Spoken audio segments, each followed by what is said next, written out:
السلام عليكم ورحمة الله وبركاته.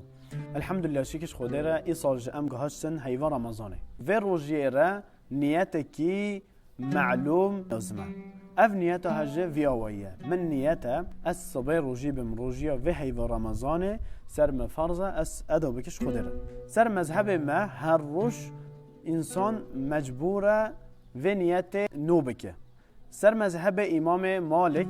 گوتو وی مذهبی و مسئله ده قبول بکید مثلا نیت ده تو تکاری بیجی سر وکی ایرو تو بیجی من نیت از تمام و هیو رمضان روژی بگیرم وی وقت تجبیر کرجه روژی تش تر حسابه لی سر مذهب ما شافعی ده وقت تجبیر کر او روژی تش تر نصحیحه نایت حسابه تو اکو انسان دوی هیوه ده روژی دیگره خوش خارن و خارن ده آلی که لازمه خوش گناه هاجه بده آلی که و وی هیوه ده صدقه خواندن قرآن زکات داین گلک مقبول و خیر وش وان وقت دی زیده تره رب العالمینش نهاوه قنجیه که امد وی هیوه ده بکن قبول بکه و زیده بکه. السلام علیکم و رحمت الله و برکاته.